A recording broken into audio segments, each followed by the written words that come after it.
Hello everyone, सो UP specials के part 5 में आपका स्वागत है। Part first, second, third, fourth already complete हो चुका है। आप चैनल पे जाकर प्लेलिस्ट में यूपी पीसीएस का प्लेलिस्ट बना हुआ है, वहां से जाके पूरे सीरीज को आप देख सकते हैं। आज का जो मुख्य विषय है उत्तर प्रदेश का इतिहास। हालांकि उत्तर प्रदेश स्पेशल का ही ये सीरीज चल रहा है, जिसमें कि आज का जो टॉपिक है वह है उत्तर प्रदेश का इतिहास। उत्तर प्रदेश के इतिहास के अंतर्गत हम किन किन उप मुख्य विषय के बारे में जानेंगे, उसके बारे में बात कर लेते हैं। सो पहला तो है प्राचीन काल का इतिहास। सो उत्तर प्रदेश का जो इतिहास है प्राचीन काल से कैसे रिलेट करता है, प्राचीन काल का जो भारत का इतिहास रहा है उसमें उत्तर प्रदेश का क्या उपयोगिता है, क्या योगदान है, और यूपी का जो भौगोलिक क्षेत्र है किस हिसाब से प्राचीन काल से जुड़ा हुआ है, वहां से बात करेंगे। उसके बाद नेक्स्ट टॉपिक है मध्यकाल का इतिहास। उत्तर प्रदेश जो भारत का मध्यकाल का समय रहा है, यूपी का मध्यकाल के समय से क्या रिश्ता रहा है, क्या रिलेशन रहा है, इस पे बात करेंगे। नेक्स्ट है इसमें उत्तर मध्यकाल। उत्तर मध्यकाल के बारे में बात करेंगे। जो भारत का इतिहास रहा है, भारत के इतिहास के उत्तर मध्यकाल में उत्तर प्रदेश का क्या रिलेशन रहा है, इस पे बात किया जाएगा। नेक्स्ट है 1857 का विद्रोह। 1857 के विद्रोह को मैं ऑलरेडी एक अलग सेगमेंट में करा चुका हूं। पिछले 22 सालों का जो प्रीवियस ईयर के क्वेश्चंस हैं एमसीक्यू, उसको भी मैं ऑलरेडी करा चुका हूं। आप वहां से भी इसको देख सकते हैं। हालांकि स्पेसिफिक उत्तर प्रदेश का 1857 की जो क्रांति हुई थी उसमें उत्तर प्रदेश का क्या योगदान है, क्या इनकी उपयोगिता है, इस पे बात किया जाएगा। नेक्स्ट है उत्तर प्रदेश का आधुनिक इतिहास। उत्तर प्रदेश के आधुनिक इतिहास के बारे में बात करेंगे। और लास्ट है उत्तर प्रदेश का नामकरण। हालांकि उत्तर प्रदेश का जो नामकरण है मैंने कई सेगमेंट में इसको कंप्लीट करा दिया है, लेकिन यहाँ पर भी है तो यहाँ पर भी इसको कराएंगे। एक प्रकार से जो लोग देख चुके हैं उनका रिवीजन हो जाएगा, जो लोग पहली बार हैं उनका ये सेगमेंट ऐड हो जाएगा। ओके, सो एवरीबॉडी, आज हम इतने टॉपिक के बारे में बात करेंगे। ओके, थोड़ा सा वीडियो लेंदी होगा, लंबा होगा। अगर आप इन सेगमेंटों को पहले से कंप्लीट कर चुके हैं आप किसी भी रिसोर्स से, तो प्लीज़ ये वीडियो आप स्किप कर देना और वहाँ से आप अपने रिवीजन को स्टार्ट कर लो। अगर जिनको ये सारे सेगमेंट अभी तक कंप्लीट नहीं हुए हैं तो इस वीडियो के माध्यम से पूरा कोशिश ये करेंगे कि आपका ये सेगमेंट कंप्लीट हो जाए। ओके, सो चलिए स्टार्ट करते हैं। आज स्टार्ट करते हैं प्राचीन काल का जो इतिहास है, उसमें उत्तर प्रदेश का जो प्राचीन काल में उपयोगिता है वहां से बात करेंगे। उसके पहले थोड़ा सा बैकग्राउंड के बारे में बात कर लेते हैं। प्राचीन काल में गंगा के मैदान में स्थित उत्तर प्रदेश का जो क्षेत्र है मध्य देश कहलाता था। मध्य देश जो आज का उत्तर प्रदेश है।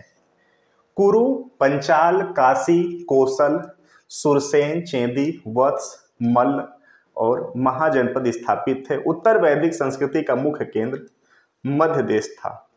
उत्तर पश्चिम में आने वाले जो आक्रमणकर्ता थे कि रास्ते पड़ने के कारण दिल्ली पटना के बीच उपजाऊ मैदान का हिस्सा होने के कारण उत्तर प्रदेश का इतिहास भारत के इतिहास का अभिन्न संबंध है। अभी का जो उत्तर प्रदेश है वहाँ पर स्पेशल पेपर 5 और 6 ऐड किया गया है, उत्तर प्रदेश स्पेशल। तो आपको ये जो सीरीज चल रही है मेंस के भी पेपर में काफ़ी उपयोगी होगी। अगर हम बात करें उत्तर प्रदेश जो लोक सेवा आयोग का पेपर है, बाकी जो यूपी आरओ एआरओ है, लोअर पीसीएस है या वनडे एग्जाम है उत्तर प्रदेश के, वहाँ के लिए तो इम्पोर्टेंट ये सीरीज है ही। ओके, सो प्लीज़ आप इसका स्क्रीनशॉट भी ले सकते हैं या इसको पॉइंट वाइज आप नोट भी कर लेना। अब चलते हैं प्राचीन काल के सेगमेंट में। उत्तर प्रदेश में ताम्र पाषाणिक संस्कृति के साक्ष्य मेरठ और सहारनपुर से प्राप्त हुए हैं। इसको आप जरूर एमसीक्यू के फॉर्मेट में किए होंगे। उत्तर प्रदेश का जो राज्य है ताम्र पाषाणिक संस्कृति के भी साक्ष्य मिलते हैं कहाँ पे, मध्य प्रदेश और सहारनपुर में। उत्तर प्रदेश में ताम्रकांस्य संस्कृति के साक्ष्य आलमगीरपुर जो कि मेरठ में है, हिंडन नदी के तट पर यह स्थित है। बड़ा गांव एवं हुलास दोनों सहारनपुर में स्थित है से प्राप्त हुए हैं। क्या? ताम्रकांस्य की संस्कृति के साक्ष्य। उत्तर प्रदेश में उत्तर वैदिक संस्कृति के उत्तरी काले चमकीले पात्र के अवशेष के रूप में पाए गए हैं। उत्तर प्रदेश में पूरा पाषाण कालीन सभ्यता के साक्ष्य सोनभद्र, मिर्जापुर, प्रयागराज के बेलन घाटी, सोनभद्र के सिंगरौली घाटी तथा चंदौली के चकिया नामक पुरा स्थलों से प्राप्त हुआ है। ये सेगमेंट काफ़ी इंपॉर्टेंट है। जब प्रीवियस ईयर क्वेश्चंस को आप उठाकर देखेंगे तो यहाँ पर क्या किया है कि एक साइड में A, B, C दे दिया है, दूसरे साइड में 1, 2, 3 कर दिया है, ठीक है। और यहाँ पर क्या किया है, पूरा जो पाषाण कालीन सभ्यता के साक्ष्य हैं उनके नाम दिए हैं, साथ ही यहाँ पर जगहों के नाम दिए हैं। वहाँ पर मिलान कराना है करेक्ट कि कौन सा सही जगह, कहाँ पे क्या चीज़ें पाई गई थी। तो प्लीज़ ये स्क्रीनशॉट ले लो या तो पॉइंट वाइज इसको आप नोट डाउन कर लो। बेलन नदी घाटी के पुरा स्थलों की खोज एवं खुदाई इलाहाबाद विश्वविद्यालय के प्रोफेसर GR शर्मा के निर्देशन में कराई गई है। ये भी क्वेश्चन आ चुका है। बेलन घाटी के लोहदाना नामक पुरा स्थल से पाषाण उपकरणों के साथ साथ एक अस्थिर निर्मित माती देवी की प्रतिमा भी प्राप्त हुई है। ओके, पूरा पाषाण कालीन सभ्यता के प्रायः सभी उपकरण क्वार्टजाइट पत्थरों से निर्मित हुआ है। देखिए, जो बलुआ पत्थर होता है ना, बलुआ पत्थर ताप और दाब के प्रभाव से क्वार्टजाइट में परिवर्तित हो जाता है, ठीक है। तो ये भी आपको याद रखना है कि जो बलुआ पत्थर है, बलुआ पत्थर पे जब एक सीमा के बाद ताप और दाब का प्रभाव पड़ता है तो वह क्वार्टजाइट में परिवर्तित हो जाता है, ठीक है। एक प्रकार से इसको, ये भी एक पत्थर ही है। ओके, इन स्थलों के साक्ष्यों के आधार पर यह कहा जा सकता है कि इन्हें आग, कृषि कार्य और गृह निर्माण आदि का ज्ञान नहीं था, जबकि कुछ मात्रा में पशुपालन से परिचित होने के साक्ष्य मिलते हैं। ओके, तो ये भी आपको याद रखना है। जो प्राचीन काल का ताम्र पाषाणिक संस्कृति का जो रिलेशंस के लेकर चलेंगे तो इस वाले सेगमेंट को आपको जरूर याद रखना है, ठीक है। मध्य पाषाण कालीन मानव अस्थि पंजर के कुछ अवशेष प्रतापगढ़, सराय नाहर राय और महदहा नामक स्थानों से प्राप्त हुए हैं। सराय नाहर राय से 14 शवाधान मिले हैं। शवाधान का मतलब क्या होता है? एक ऐसी अवस्थिति मानव बॉडी का, कंकाल का, जो कि अंतिम संस्कार जो कहते हैं कि बिल्कुल एक विधि विधान के साथ किसी के जीवन के लास्ट यात्रा को वहाँ पर इंगित किया गया हो सारी विधाओं के साथ, तो उसको शवाधान कहते हैं, ठीक है। जिन्हें मृतक का शरीर पश्चिम दिशा की ओर और सराय नाहर में 8 गर्त चूल्हे भी प्राप्त हुए हैं। प्रयागराज की मेजा तहसील में चौपानी मांडोपुरा स्थल से झोपड़ियों और मिट्टी के बर्तनों के अवशेष मिले हैं। उत्तर प्रदेश के महधापुरा स्थल से अन्य उपकरणों के साथ साथ सील लोढ़े, गर्त चूल्हे, शवाधान, अस्थि और आवास के साक्ष्य मिले हैं। ओके, दमदमा जो कि प्रतापगढ़ जिला में है, पूरा स्थल से हड्डी एवं सींग के उपकरण व आभूषण, गर्त चूल्हे व 41 शवाधान मिले हैं। नवीनतम खोजों के आधार पर भारतीय उपमहाद्वीप में प्राचीनतम कृषि साक्ष्य वाला स्थल उत्तर प्रदेश के संत कबीर नगर जिले में मिले हैं, जो कि लहुरा देव नामक स्थान है। यहाँ से 9000 ईसा पूर्व से 8000 ईसा पूर्व के मध्य चावल के साक्ष्य प्राप्त हुए हैं। ये प्लीज नोट डाउन करना, यूपी पीसीएस में भी आ चुका है प्रीलिम्स में, ये कि 9000 ईसा पूर्व से 8000 ईसा पूर्व के मध्य में यहाँ पे चावल के भी साक्ष्य प्राप्त मिले हैं। उल्लेखनीय है कि इस नवीनतम खोज के पूर्व भारतीय उपमहाद्वीप का प्राचीनतम कृषि साक्ष्य चावल स्थल मेहरगढ़, जो कि पाकिस्तान के बलूचिस्तान में स्थित है, यहाँ से 7000 ईसा पूर्व के गेहूं के साक्ष्य मिले, जबकि प्राचीनतम चावल के साक्ष्य वाला जो स्थल है कुलडीहवा, जो कि प्रयागराज जिले के बेलन नदी के तट पर स्थित है, यहाँ से 6500 ईसा पूर्व में चावल की भूसी के साक्ष्य मिले हैं, ठीक है। तो आप ये भी नोट डाउन याद कर लेना। मिर्जापुर, सोनभद्र, प्रयागराज और प्रतापगढ़ से उत्खनन में नवपाषाण काल के औजार और हथियार मिले हैं। आलमगीरपुर से हड़प्पा कालीन वस्तुएं प्राप्त हुए हैं। यह हड़प्पा सभ्यता के पूर्वी विस्तार को प्रकट करता है। यहाँ से कपास उपजाने के भी साक्ष्य मिले हैं। तो आलमगीरपुर से याद रख लेना कि कपास के साक्ष्य मिले थे।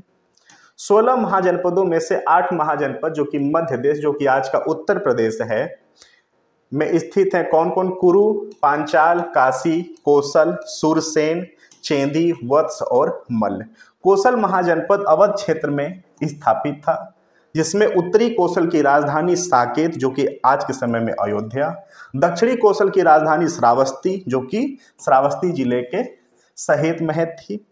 शतपथ ब्राह्मण में कोसल जो कि अवध का उल्लेख हुआ है। कुरु महाजनपद मेरठ से दिल्ली तक विस्तृत था, जिनकी राजधानी इंद्रप्रस्थ तथा हस्तिनापुर था। ठीक है, क्लियर।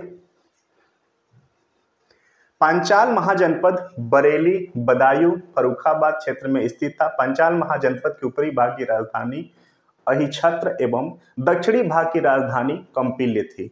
वर्तमान मथुरा के समीपवर्ती क्षेत्र में स्थित सूरसेन महाजनपद की राजधानी मथुरा थी। ये भी प्लीज नोट डाउन कर लो, ये भी आ चुका है यूपी के पेपर में। वत्स महाजनपद जो कि प्रयागराज के समीपवर्ती क्षेत्र में स्थित की राजधानी कोसम जो कि वर्तमान कौशाम्बी क्षेत्र थी। दूसरी तीसरी शताब्दी में कौशाम्बी मगधों की राजधानी थी। इस काल में कौशाम्बी की राजनीतिक एवं आर्थिक रूप से महत्वपूर्ण स्थान प्राप्त किया। इसे आद्य नगरी स्थल भी कहा जाता है। कौशाम्बी थेर पंथ का प्रमुख केंद्र था। यह नगर हूण नेता तोरमाड़ की काफी क्षति पहुंचाई थी। मल्ल महाजनपद देवरिया गोरखपुर क्षेत्र जो है मल्ल महाजनपद की राजधानी कुशीनगर, कसिया तथा पावा पडरौना था। देखिए ये जो सेगमेंट है इसमें कुछ भी ऐसा नहीं है जो कि दिमाग लगाकर पढ़ा जाए या बताया जाए। ओके, अभी तो मैं सीरीज और सेशन करवा रहा हूं। जब ये जैसे ही ये सेशन कंप्लीट होता है, उत्तर प्रदेश का सीरीज कंप्लीट होती है, तुरंत मैं उत्तर प्रदेश स्पेशल का इस सेगमेंट का एमसीक्यू लेके आऊंगा जो पिछले 22 सालों का क्वेश्चंस पेपर रहेगा। सो वहां से आपको बिल्कुल ये क्लियर हो जाएगा कि यहाँ से क्वेश्चंस किस लेवल से उठते हैं और क्या क्या बातें पूछती हैं। फिलहाल ये जो 1 लाइन 2 लाइन 3 लाइन में पूरे सेगमेंट है, काफ़ी इंपॉर्टेंट ये मैग्नीट्यूड है। इसको प्लीज़ आप रट लो, चाहे इसको कई बार प्रैक्टिस करो ताकि आपके अंदर जहन में आ जाए, क्योंकि इसका कोई शॉर्टकट तरीका नहीं है। इसको सिर्फ पढ़ने से ही अपने अंदर लाया जा सकता है, बाकी इसका कोई और तरीका नहीं है। ठीक है, इसकी उपयोगिता तब से ज़्यादा हो गई है जब से उत्तर प्रदेश में 2 पेपर उत्तर प्रदेश स्पेशल के मुख्य परीक्षा में ऐड हो गए हैं, तब से इनकी उपयोगिता कुछ ज़्यादा ही हो गई है। ठीक है, सो कुशीनगर की विस्तृत जानकारी दिव्यावदान, दिघ निकाय, कनिष्क के सिक्कों तथा फाहियान एवं वेनसांग की यात्री विवरणों से मिलती है। कुशीनगर पर हूणों का आक्रमण के भी साक्ष्य प्राप्त होते हैं। कुशीनगर में 483 ईसा पूर्व से 80 वर्ष की अवस्था में गौतम बुद्ध को महापरिनिर्वाण की प्राप्ति हुई थी। ओके, ये डेट भी आप प्लीज याद रख लेना। ओके, ये आपका बौद्धिज्म वाला हो गया। तो बौद्धिज्म और जैनिज्म दोनों साथ में आप पढ़ोगे तो कंपैरिजन करके ये दोनों चीज़ें बहुत अच्छे से याद हो जाएंगी। जब भी आप बौद्धिज्म करो तो जैनिज्म को पढ़ लो, जब भी जैनिज्म करो तो बौद्धिज्म को भी साथ में पढ़ लो। ठीक है, तो ये दोनों में काफ़ी कन्फ्यूजन क्रिएट होता है। ठीक है, तो इन दोनों को जब भी आप टॉपिक को कवर करोगे साथ में करोगे। अगर आपको उतनी भी मेहनत नहीं करनी है तो मैं ऑलरेडी जैनिज्म और बुद्धिज्म को बहुत अच्छे से करा चुका हूँ। आप प्लीज़ चैनल पे जाइए, ये टॉपिक ऑलरेडी कंप्लीट हुआ पड़ा है। ठीक है, कालसी जो कि वर्तमान उत्तराखंड से अशोक का 14वां शिलालेख प्राप्त हुआ। यहां से संस्कृत पदों में उत्कीर्ण ईंटों की एक वेदी मिली है जो कि तृतीय शती ईस्वी के शासक शीलवर्मन अश्वमेघ यज्ञ स्थल का साक्ष्य है। अब ये जो 14वां शिलालेख है कालसी जगह पे, ठीक है, इसको प्लीज आप चाहे रट लो, चाहे जिस भी ट्रिक से इसको याद कर लो। ये जो मुख्य शिलालेख हैं जो कि उत्तर प्रदेश के अहरौरा एक जगह है वहाँ, सारनाथ, ओके, ये जो सारे शिलालेख मिले हैं ये काफ़ी महत्वपूर्ण हैं, एग्जाम में आते हैं। तो ये जो स्पेसिफिक जगहों पे इनके शिलालेख हैं जहाँ पर काफ़ी प्रयागराज स्पेसिफिक वहाँ पे जानकारी दी गई हैं, सो उनको आपको याद रखना है, उनको नोट डाउन करके रखना है आपको अपने पास। यहाँ से संस्कृत पदों की उत्कीर्ण ईंटों की एक वेदी मिली है जो कि तृतीय सदी के शासक शीलवर्मन के अश्वमेध यज्ञ स्थल का साक्ष्य है। गौतम बुद्ध का अधिकांश सन्यासी जीवन उत्तर प्रदेश में ही व्यतीत हुआ है। इसी कारण उत्तर प्रदेश को बौद्ध धर्म का पालना भी कहा जाता है। बुद्ध का जन्म, ज्ञान प्राप्ति और महापरिनिर्वाण तीनों वैशाख पूर्णिमा को ही हुए हैं, इसलिए बौद्ध धर्म में वैशाख पूर्णिमा का भी महत्वपूर्ण स्थान प्राप्त है। गौतम बुद्ध ने सर्वाधिक काल कोसल राज्य में व्यतीत किए थे। बौद्ध ग्रंथ अंगुत्तर निकाय और जैन ग्रंथ भगवती सूत्र से 16 महाजनपदों के साक्ष्य प्राप्त हुए हैं। अगर आपसे ये बात पूछा जाता है कि जो 16 महाजनपद है उनके साक्ष्य के कोई स्पेसिफिक स्रोत बताइए, तो गौतम बुद्ध के सर्वाधिक काल का जो कौशल में व्यतीत थे, ठीक है, अंगुत्तर निकाय और जैन ग्रंथ का भगवती सूत्र, इसको आपको याद रखना है। चेदी महाजनपद की राजधानी सुक्तिमती या सोथिवती जो कि बादा के समीप थी। अयोध्या अभिलेख पुष्यमित्र जो कि शुंग शासक था कि अयोध्या के राज्यपाल धनदेव का है। इसे पता चलता है कि पुष्यमित्र ने 2 अश्वमेध यज्ञ कराए थे। उत्तर वैदिक युग से संबंध स्थल अंतरजीखेड़ा जो कि एटा जिले के स्थित गैरिक मृदभांड और कृष्ण लोहित मृदभांड परंपरा जो कि 1450 से 1200 ईसा पूर्व, चित्रित धूसर पात्र परंपरा जो कि 1200 से 600 ईसा पूर्व के मध्य का साक्ष्य है। अंतरजीखेड़ा से 1000 ईसा पूर्व के लौह प्रयोग, धान की खेती, वृत्ताकार अग्निकुंड व गैरिक तथा कृष्ण लोहित मृदभांड के साक्ष्य प्राप्त हुए हैं। अंतरजीखेड़ा से शुंगों, कुषाणों और गुप्त शासकों के से संबंध जो है वह अवशेष प्राप्त हुए हैं। अयोध्या का जो प्राचीन नाम है वह अयाजसा था। ये भी आप याद रखना, एग्जाम में ये भी बीपीएससी में भी ये क्वेश्चन आ चुका है कि जो अयोध्या का प्राचीन नाम है वह अयाजसा, ठीक है। बौद्ध परंपरा के अनुसार अशोक ने एक स्तूप का निर्माण अयोध्या में करवाया था। जैन ग्रंथों के अनुसार आदिनाथ सहित 5 तीर्थंकरों की जन्मभूमि अयोध्या थी। अहिछत्र से मित्र उपाधि वाले राजाओं के सिक्के जो कि 200 से 300 ईस्वी में प्राप्त हुए। अहिछत्र के शासक अच्युत को गुप्त नरेश समुद्रगुप्त ने पराजित किया था। अहिछत्र से गुप्तकालीन यमुना की एक मूर्ति प्राप्त हुई है। प्राचीन काल में कन्नौज जो कि कान्यकुब्ज के नाम से भी प्रसिद्ध था, यहाँ से पहली बस्ती के साक्ष्य उत्तरी काले पालिशदार मृदभांड काल से कुषाण युग तक के जो साक्ष्य हैं वो प्राप्त हुए हैं। पुष्यभूति शासक हर्षवर्धन के काल जो कि 606 से 647 ईस्वी में कन्नौज नगर के महोदय श्री अथवा महोदय नगर भी कहलाता था। विष्णु धर्मोत्तर पुराण में कन्नौज को महोदय बताया गया है। कन्नौज पर आधिपत्य के लिए गुर्जर प्रतिहारों, पालों और राष्ट्रकूटों के मध्य दीर्घकालीन त्रिकोणीय संघर्ष हुआ था। सर्वाधिक समय तक कन्नौज पर गुर्जर प्रतिहारों का शासन किया गया था। 1018 ईस्वी में महमूद गजनवी ने कन्नौज पर आक्रमण किया था। महमूद गजनवी भारत पे 17 बार आक्रमण किया है, ठीक है। ये पूरी की पूरी मुझे उम्मीद है कि आपको उसका इतिहास, वो लड़ाई आपको बहुत अच्छे से पता होगी। उत्तर प्रदेश से भी जुड़ा हुआ महमूद गजनवी का इतिहास रहा है। तो भी याद रखना कि 1018 ईस्वी में महमूद गजनवी ने कन्नौज पर भी आक्रमण किया था। बौद्ध काल में कपिलवस्तु जो कि सिद्धार्थनगर जिले के पिपरहवा से साम्य शाक्य गणराज्य की राजधानी थी, कपिल ऋषि के वास स्थान से इस स्थल का नाम कपिलवस्तु रखा गया था। यह श्रावस्ती वाराणसी मार्ग तथा वैशाली पुरुषपुर मार्ग केंद्र पर स्थल था। काम्पिल्य, बदायूं एवं फर्रुखाबाद के मध्य स्थित प्राचीन काल शिक्षा का एक प्रसिद्ध केंद्र था। अहरौरा जो कि उत्तर प्रदेश के मिर्जापुर में अहरौरा है। अहरौरा से जैसे ही थोड़ा सा आप आगे निकलेंगे फिर सोनभद्र का जोन क्षेत्र शुरू हो जाता है, ठीक है। तो अहरौरा से अशोक का लघु शिलालेख तथा सारनाथ जो कि वाराणसी में है एवं कौशाम्बी जो कि प्रयागराज के समीप से लघु स्तंभ के साक्ष्य मिले हैं।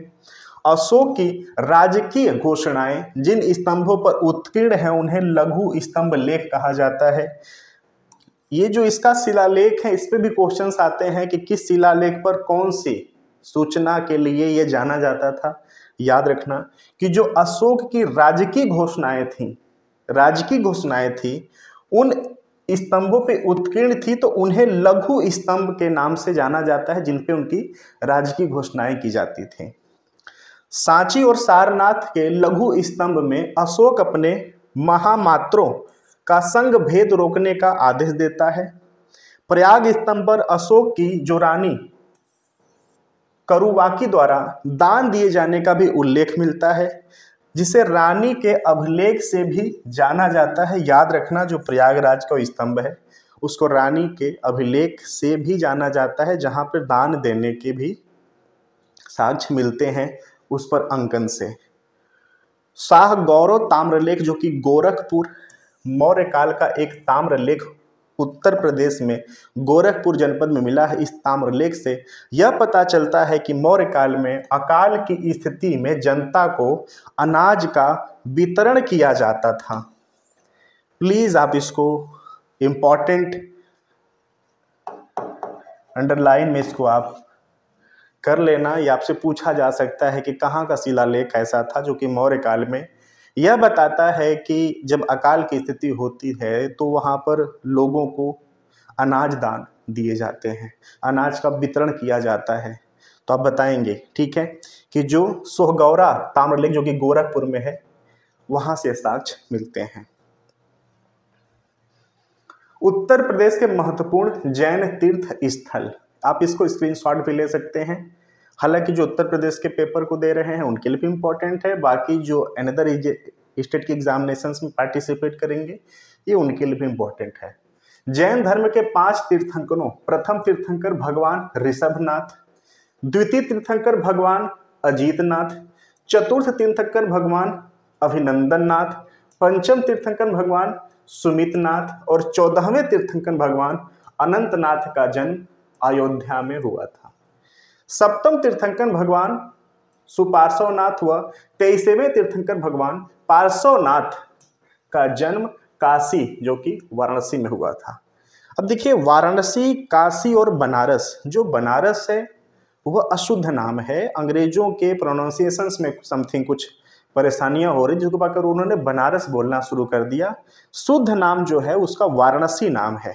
वरुणा नदी और अस्सी नदी को जब साथ में मिलाते हैं तो वाराणसी का अस्तित्व तो सामने आता है। घाटों की नगरी है, नदी की नगरी है, आस्था की नगरी है, ठीक है। तो वाराणसी जो है वो वरुणा नदी और अस्सी नदी के नाम से उसका नाम वाराणसी पड़ा है। वेदों के अनुसार जो उसका बनारस है वो सरलतम नाम है, तो वाराणसी नाम शुद्ध है, ठीक है। कौशांबी जनपद का ग्राम पभोसा छठे तीर्थंकर भगवान पद्म प्रभु से संबंधित है। श्रावस्ती तिथि तीर्थंकर भगवान संभवनाथ एवं विख्यात शोभनाथ मंदिर से संबंधित स्थल था। देवताओं के किले के रूप में विख्यात प्राचीन जैन मूर्तियों एवं शिल्पकला हेतु सुप्रसिद्ध स्थल देवगढ़ है। महोबा गोरख पहाड़ पर चट्टानों को काट कर निर्मित 24 तीर्थंकरों की प्रतिमाओं हेतु विख्यात है। कांकड़ी जो कि देवरिया 9वें तीर्थंकर भगवान सुविधिनाथ जो कि पुष्पदंत का निवास स्थल था। ये काफी इंपॉर्टेंट चार्ट है, प्लीज आप इसको नोट डाउन कर लेना। प्रयाग के अशोक स्तंभ पर हरिसेन द्वारा रचित समुद्रगुप्त का प्रशस्ति लेख उत्कीर्ण है। काशी का सर्वप्रथम उल्लेख अथर्ववेद में मिलता है। महाभारत के अनुसार इस नगर का स्थापना दिवोदास ने की थी। काशी महाजनपद की राजधानी वाराणसी थी। क्लियर? जितना भी आप पढ़ेंगे इस क्षेत्र के बारे में आपको बनारस कहीं नहीं नाम मिलेगा, ठीक है। तो याद रखना काशी वाराणसी, ओके।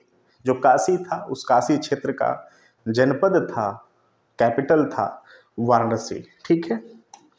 और कहाँ पे इसके साक्ष्य मिले हैं तो ये भी आपको पता होना चाहिए, जो कि हमने इसको देख लिया। अथर्ववेद में मिलता है काशी का सर्वप्रथम उल्लेख, तो आपको ये भी पता होना चाहिए।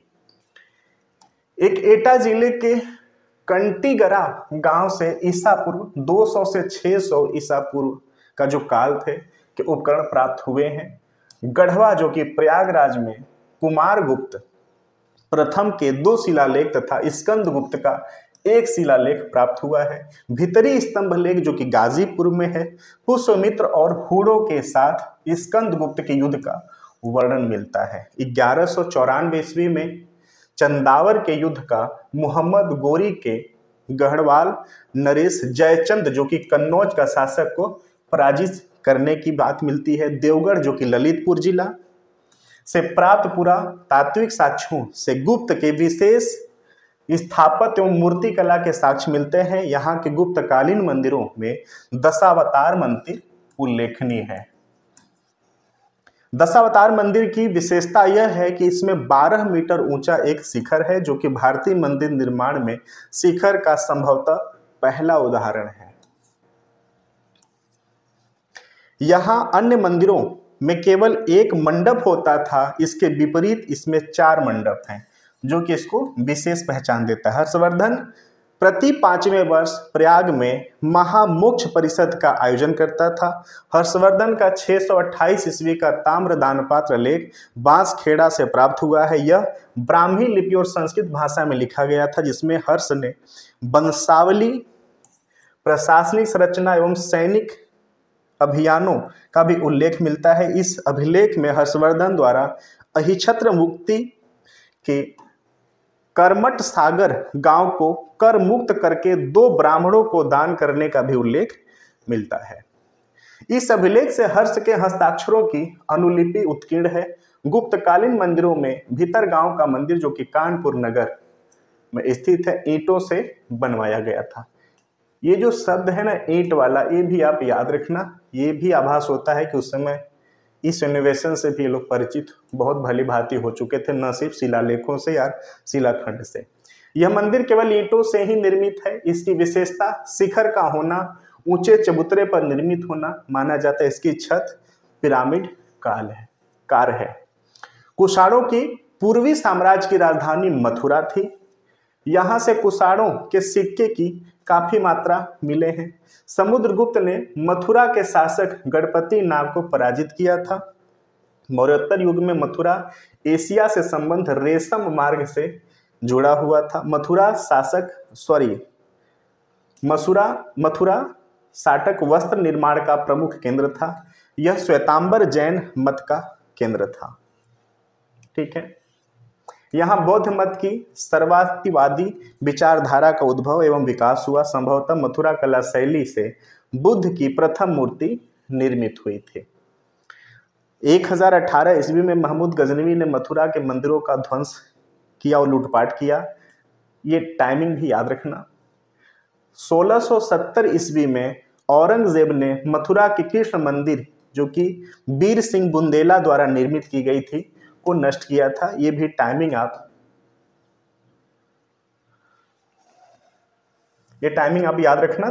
पहला और दूसरा 1018 वाला और 1670 वाला, एक जुड़ा है महमूद गजनवी से और एक औरंगजेब से।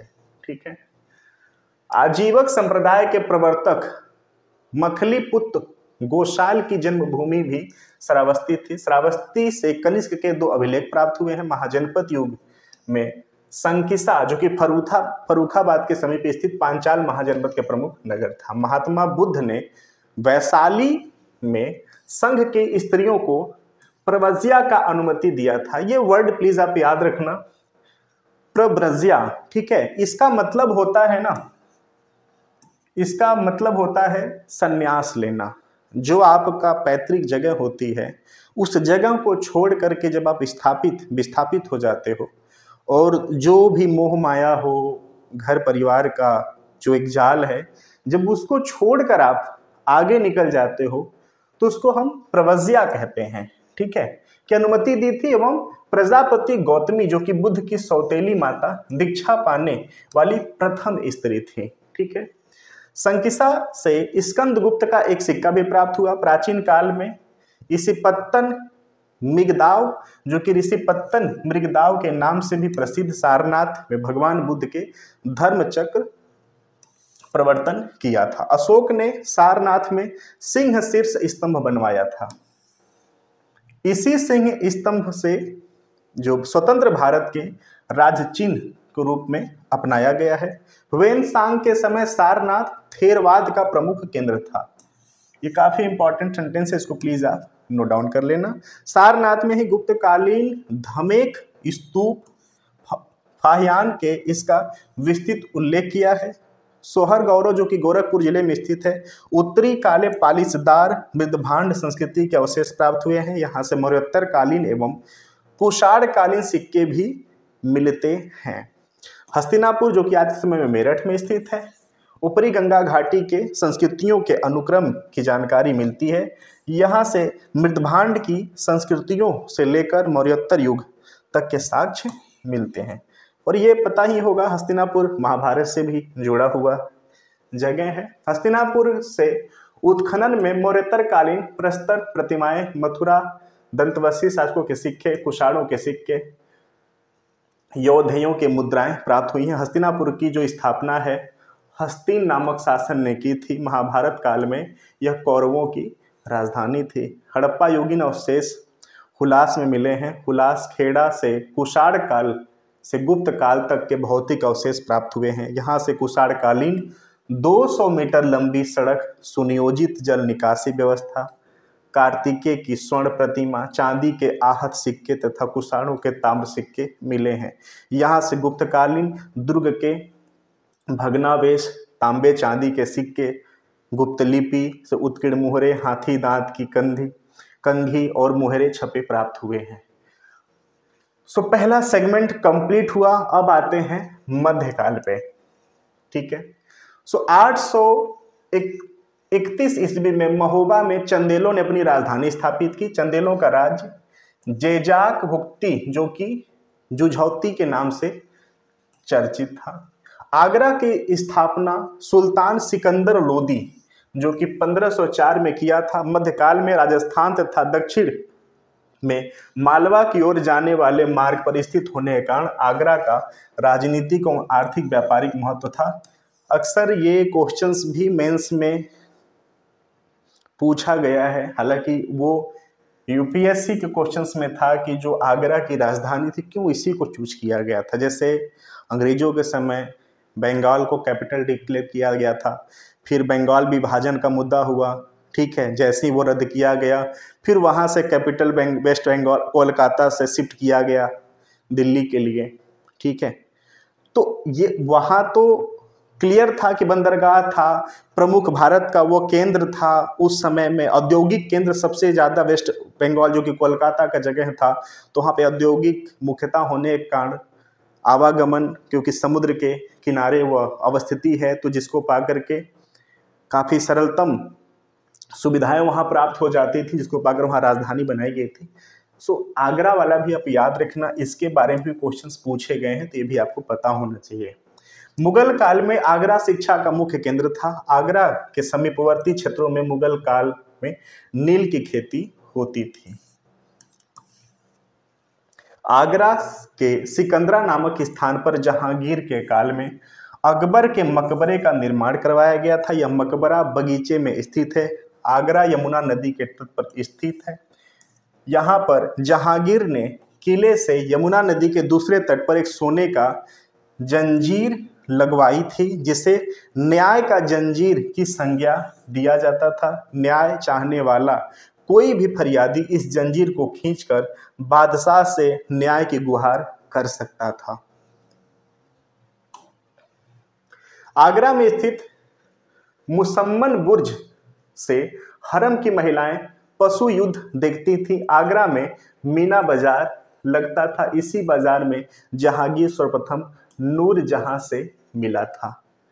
मुगल साम्राज्य के संस्थापक बाबर ने आगरा को अपनी राजधानी बनाया था। आगरा के किले का निर्माण अकबर ने कराया था। नूरजहां ने आगरा में अपने पिता एतामुद्दौला को मकबरा बनवाया था। ये भी आप याद रखना। यह मकबरा श्वेत संगमरमर से निर्मित किया गया था और इसमें अलंकरण के लिए पित्रादुला शैली का उपयोग किया गया था। ये याद रखना, पित्रादुरा शैली। शाहजहां द्वारा निर्मित आगरा का ताजमहल एवं मोती मस्जिद स्थापत्य कला की श्रेष्ठतम प्रतीक है। यूरोपियन यात्रियों राल्फ फिच एवं वर्नियर ने आगरा के वैभव की भी प्रशंसा की है। सल्तनत काल में कड़ा, जो कि प्रयागराज के निकट पश्चिम में गंगा तट पर स्थित महत्वपूर्ण इक्ता था। सुल्तान जलालुद्दीन खिलजी के समय कड़ा का सूबेदार अलाउद्दीन खिलजी था। आगरा में स्थित मुसम्मन बुर्ज से हरम की मैंने, चलो ठीक है, ये वाला तो मैटर हो गया क्लियर, सॉरी ये रिपीट हो गया है। सो सेम ये जो है पूरा का पूरा ये सेम है, ओके, इसको भी आप याद रखना। हालांकि ये वाला पूरा मामला यही वाला है, ठीक है। यहीं से अलाउद्दीन खिलजी ने 1296 में अपना देवगिरी अभियान संपन्न किया था।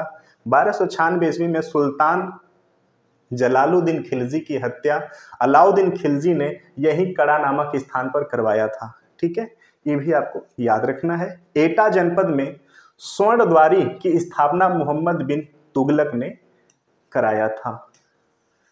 ओके, संत मलुकदास की जन्मस्थली कड़ा, जो कि गंगा नदी के तट पर स्थित थी। पूर्व मध्यकाल में कालिंजर, जो कि बांदा जिला और राजपूतों का शासन स्थापित था। 12वीं शताब्दी ईस्वी के पश्चात कालिंजर तुर्कों, अफगानों, मुगलों और के आक्रमण से प्रभावित रहा। भारत में तुर्कों की आगमन के समय कोइल, जो कि वर्तमान अलीगढ़ पर राजपूतों का प्रभुत्व स्थापित था। कुतुबुद्दीन ऐबक, जो कि 1192 ईस्वी में कोइल पर अधिकार स्थापित कर लिया था। सुल्तान बहलोल लोदी के समय कोइल का स्थानीय शासक ईसा खां, जिसने बहलोल लोदी की अधीनता स्वीकार कर ली थी। 1023 ईस्वी में महमूद गजनवी ने कालिंजर को पदाकांत दिया था। कुतुबुद्दीन ऐबक ने चंदेल शासक परमारदिदेव को 1202 ईस्वी में कालिंजर में पराजित किया था। 1545 ईस्वी में कालिंजर के सैन्य अभियान के दौरान ही बारूद विस्फोट से शेर शाह सूरी की मृत्यु हुई थी, ठीक है। तो ये भी आपको घटना याद रखना है कि 1545 ईस्वी में कालिंजर के सैन्य अभियान के दौरान ही बारूद की विस्फोट से जो शेर शाह सूरी था की मृत्यु हुआ था। मुगल सम्राट अकबर ने 1569 ईस्वी में कालिंजर के शासक रामचंद्र को पराजित कर यहाँ का आधिपत्य स्थापित कर लिया था। 12वीं शताब्दी के अंत में कुतुबुद्दीन ऐबक ने कालपी, जो कि जालौन जिला को दिल्ली सल्तनत का अंग बना लिया था। अकबर के नौरत्नों में शामिल बीरबल कालपी से संबद्ध था। यहाँ से बीरबल का रंग महल और मुगल कालीन टकसाल के अवशेष प्राप्त हुए हैं। 1659 ईस्वी में औरंगजेब ने खजुहा, जो कि फतेहपुर युद्ध का शाहजूहा को पराजित कर उत्तराधिकारी युद्ध में निर्णायक सफलता प्राप्त किया था। पृथ्वीराज चौहान के समय गढ़कुंडार का चंदेल शासक परमाल था, जिसे पराजित कर पृथ्वीराज चौहान ने यहाँ अधिकार कर लिया था। पृथ्वीराज के सेनानायक खेत सिंह ने गढ़कुंडार के खंगार राज्य की स्थापना किया था। सुल्तान बलबन के समय गढ़कुंडार पर बुंदेलों का अधिकार कर लिया था, जो कि 1531 में इसकी राजधानी रही थी। 14वीं शताब्दी ईस्वी में चुनार पर चंदेलों का शासन स्थापित था। मुगल सम्राट बाबर ने चुनार पर अधिकार स्थापित किया था। शेर शाह सूरी के दमन के क्रम में हुमायूं ने चुनार के किले की घेराबंदी की थी, परंतु शेर शाह ने चुनार पर अपना नियंत्रण स्थापित करने में सफलता प्राप्त किया था। तो आप देख सकते हैं कि मुगल साम्राज्य का उत्तर प्रदेश से कैसा रिलेशन है और किस हिसाब से इनका फेरबदल भी यहाँ पर हुआ है। सुल्तान फिरोज शाह तुगलक ने 1558 से 59 ईस्वी में अपने बड़े भाई मोहम्मद तुगलक उर्फ जौना खां के सम्मान में जौनपुर का स्थापना किया था। ये तो क्वेश्चंस कई बार आ चुका है, इसको भी आप याद रखना कि जो जौनपुर है उसका जो स्थापना फिरोज शाह तुगलक ने किया था अपने भाई मोहम्मद तुगलक, या उसका नाम जौना खां भी था। तुगलक वंश के पतन के दौर में जौनपुर मलिक हुसैन सरकी के नेतृत्व में 1394 में स्वतंत्र हो गया और सरकी सल्तनत की जौनपुर में स्थापना हुई। सरकी सल्तनत के दौरान जौनपुर को सिराजे हिंद कहा जाता था। 1613 ईस्वी में ओरछा शासक वीर सिंह बुंदेला ने झांसी की स्थापना की थी। तो ये भी याद रखना कि झांसी के स्थापना करने वाला कौन था। 1732 ईस्वी में जैतपुर युद्ध के बाद झांसी को ओरछा के शासक छत्रसाल ने पेशवा बाजीराव प्रथम को सौंप दिया था। रानी लक्ष्मीबाई झांसी के स्वतंत्र राज्य के शासक गंगाधर राव की पत्नी थी, जो रानी लक्ष्मीबाई थी। इनका नाम बचपन का मणिकर्णिका था। इनका जन्म स्थली वाराणसी है। ओके, और ये पत्नी थी गंगाधर राव की, जो कि 1857 में जो लॉर्ड डलहौजी ने बेपकत का सिद्धांत के तहत जो दत्तक पुत्र को अमान्य घोषित कर दिया था, उसी के द्वंद्वता में इनकी युद्ध करते हुए ये वीरगति को प्राप्त की थी। ठीक है, और इस युद्ध में इन्होंने काफी अग्रसर होकर भूमिका निभाया। हालांकि इनका जो राज्य अवस्थिति थी वह झांसी थी, और इनका जो वीरगति प्राप्त की वो ग्वालियर में प्राप्त की। ओके, ये भी आपको याद रखना है। सो रानी लक्ष्मीबाई झांसी के स्वतंत्र राज्य शासक गंगाधर राव की पत्नी थी, जिन्होंने 1857 के स्वतंत्र साम्राज्य संग्राम में अंग्रेजों के विरुद्ध संघर्ष करते हुए वीरगति को प्राप्त हुई। कहां पे हुई? ग्वालियर में। ये आपको याद रखना है, ग्वालियर में। झांसी में लक्ष्मीबाई का महल, महादेव मंदिर और मेहदी बाग आज भी विद्यमान है। बादशाह अकबर ने प्रयाग की पुनर्स्थापना कर इसे इलाहाबाद, ठीक है, बादशाह अकबर ने प्रयागराज का पुनर्स्थापना किया और प्रयागराज से इसका नाम इलाहाबाद रखा। यहाँ के किले का निर्माण भी अकबर ने करवाया था। अकबर फतेहपुर सिकरी आगरा के निकट ये स्थल है को शेख सलीम चिश्ती के कारण पवित्र भूमि मानता था। अब इलाहाबाद नाम था, फिर इसका नाम प्रयाग नाम था, फिर इलाहाबाद हुआ, फिर आज इसका नाम प्रयाग हो गया है। तो ये भी आपको पता होना चाहिए। बदलाव किसने किया था? अकबर ने किया था। सलीम, जो कि जहांगीर का जन्म फतेहपुर सिकरी के शेख सलीम खानकाह में हुआ था। 1571 से 1885 ईस्वी तक यह मुगल साम्राज्य की राजधानी थी। फतेहपुर सिकरी के स्थापत्य के उदाहरण शेख सलीम चिश्ती का मकबरा, बुलंद दरवाजा, जामा मस्जिद, जोधाबाई का महल, दीवाने खास, बिरबल का महल, मरियम का महल, पंचमहल आदि हैं। सल्तनत काल में बदायूं सर्वाधिक महत्वपूर्ण इक्ता था। सुल्तान बनने से पूर्व इल्तुतमिश यहीं का इक्तेदार था। सूफी संत शेख निजामुद्दीन औलिया एवं इतिहासकार अब्दुल कादिर बदायूनी का संबंध भी बदायूं से है। बदायूं दिल्ली लखनौती व्यापारिक मार्ग का प्रमुख केंद्र था। इतिहासकार जियाउद्दीन बरनी बुलंदशहर जिले में स्थित वरन का निवासी था। क्लियर। 1192 ईस्वी में कुतुबुद्दीन ऐबक ने वरन को दिल्ली सल्तनत का अंग बना लिया था। लखनऊ के अंतिम नवाब वाजद अली शाह ने, जिन्हें 1856 ईस्वी में अंग्रेजों ने पदमुक्त कर अवध की ब्रिटिश साम्राज्य में मिला लिया था। लखनऊ कथक नृत्य का केंद्र भी है, जहां इमारतों में इमामबाड़ा, भूल भुलैया, चतर मंजिल आदि प्रमुख हैं। 1857 के महान विप्लव की प्रमुख वीरांगना बेगम हजरत महल ने लखनऊ के अंग्रेजों से संघर्ष किया था। जो 1857 की क्रांति हुई थी, सबसे ज्यादा जो सैन्य युक्ति के साथ लड़ाई की गई, सबसे ज्यादा जो सैनिकों का संख्या था वह लखनऊ की लड़ाई में दिखा गया।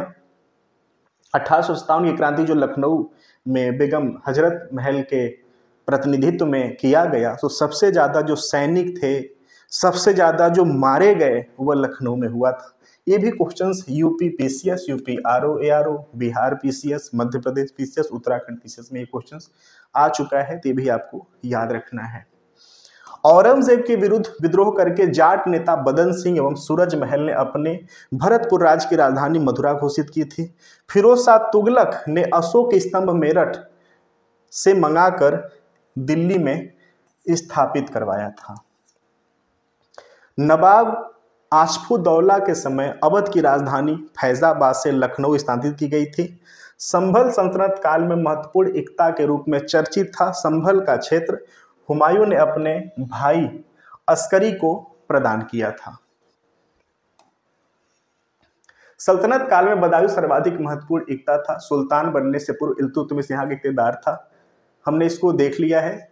सूफी संत शेख निजामुद्दीन औलिया, इतिहासकार अब्दुल कादिर बदानी यहाँ से संबंध थे। तो हालांकि हमने बात कर लिया है, ठीक है, वो रिपीट हुआ है क्योंकि पीडीएफ डबल लगा हुआ है, ठीक है, उसको भी आपको ध्यान देना है। और 29 मई 1658 को सामूगढ़ युद्ध के दारा के नेतृत्व में शाही सेना का पराजय औरंगजेब और मुराद की संयुक्त सेना से हुई थी।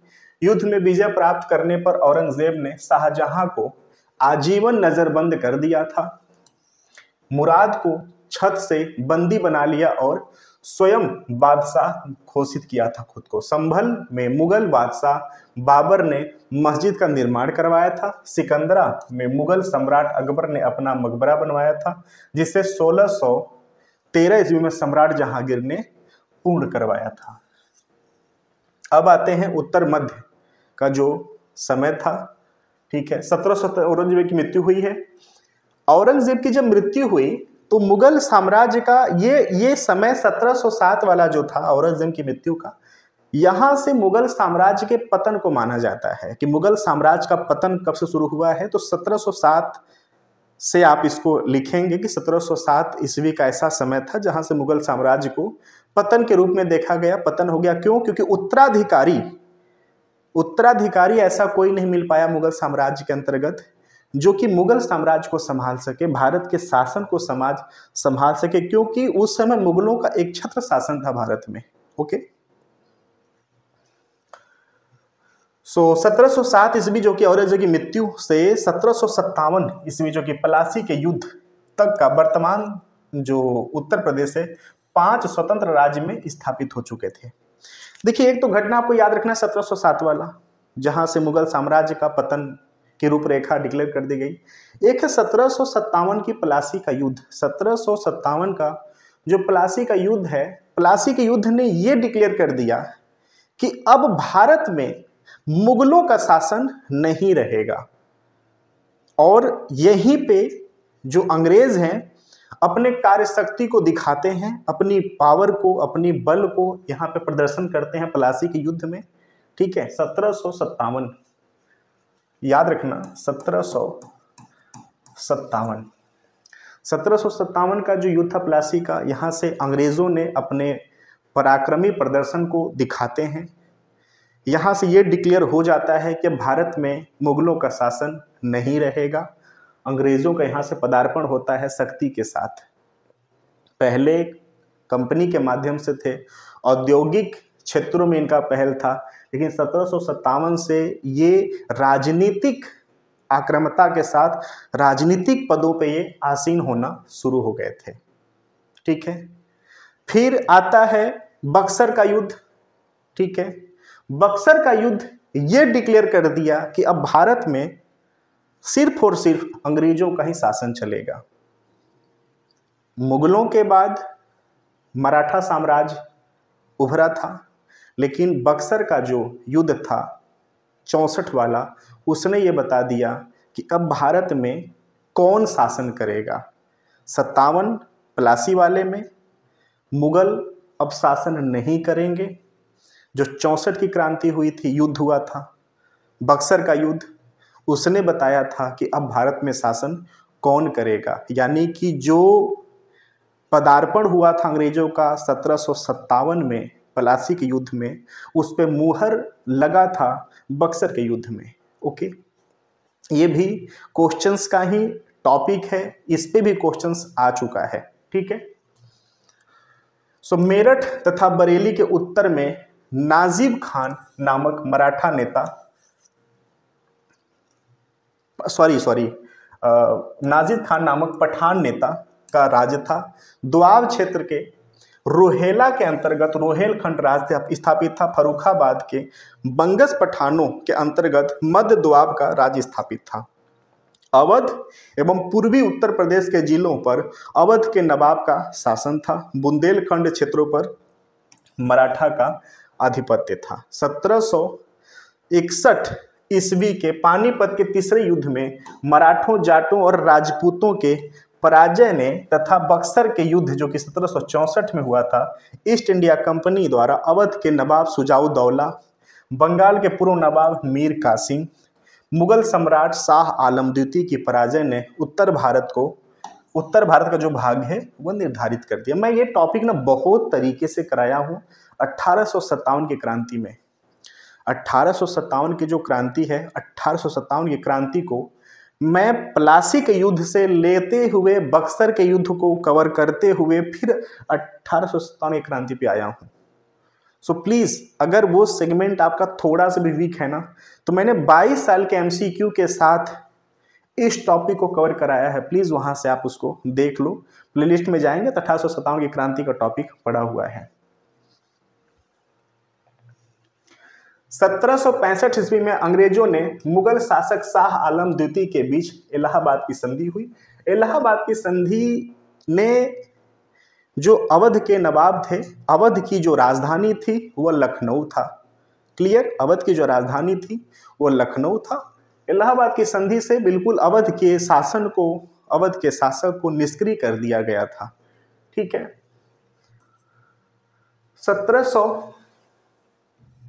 1765 ईस्वी में 1765 ईस्वी से 1772 ईस्वी तक शाह आलम अंग्रेजों के संरक्षण में इलाहाबाद में रहा और 1772 ईस्वी में वह मराठों के संरक्षण में दिल्ली पहुंचा। 1774 ईस्वी में अंग्रेजों ने रोहेला सरदार रहमत खान को शाहजहांपुर जो कि मिरानपुर कटरा में पराजित कर रोहेलखंड को अवध में सम्मिलित कर लिया। 1775 ईस्वी में सुजाउद्दौला का मृत्यु के पश्चात आसफदौला अवध का नवाब बना। आसफदौला ने अंग्रेजों से फौजाबाद की संधि जो कि 1775 में कर बनारस का क्षेत्र अंग्रेजों को सौंप दिया।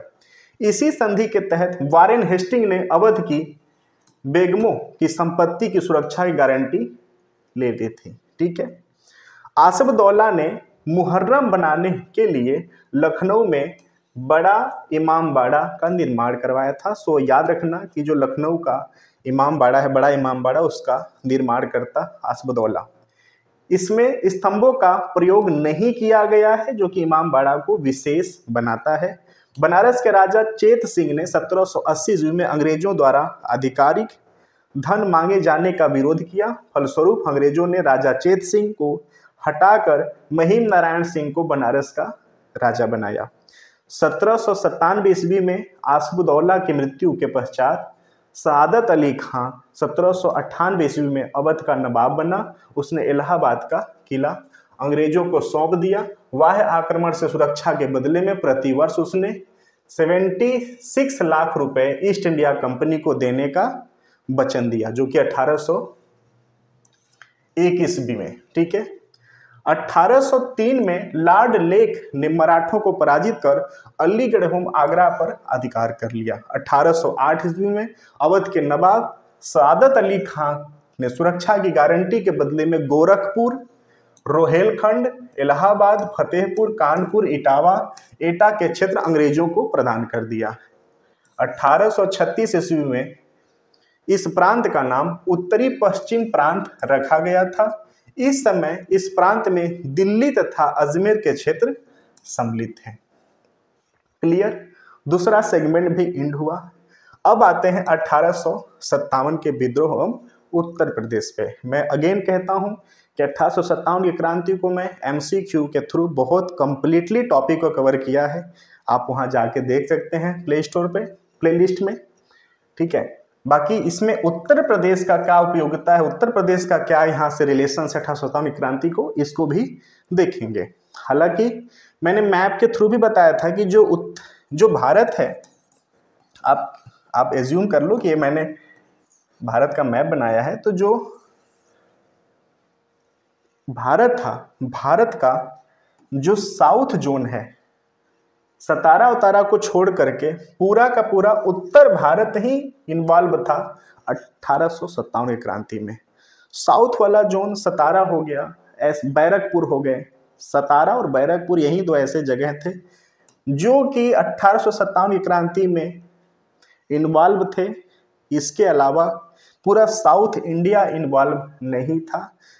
जो नॉर्थ इंडिया के स्पेसिफिक जगह हैं, बिहार हो गया, बरेली, मेरठ, ठीक है, दिल्ली, उत्तर प्रदेश के स्पेसिफिक लखनऊ, वाराणसी, ये सब कानपुर, ये सब जगह हैं, झांसी, ये सब इंक्लूड थे इसमें। ओके, तो वहाँ से बिल्कुल आप अगर स्पेसिफिक इसके बारे में जानना चाहते हैं तो वहाँ से भी जान सकते हैं। 1857 ईस्वी में उत्तर भारत की जनता जमींदारों और राजाओं के अंग्रेजी शासन के विरुद्ध एक महान विद्रोह किया, जिसे वीर सावरकर ने भारत के प्रथम स्वाधीनता संग्राम की संज्ञा दी थी।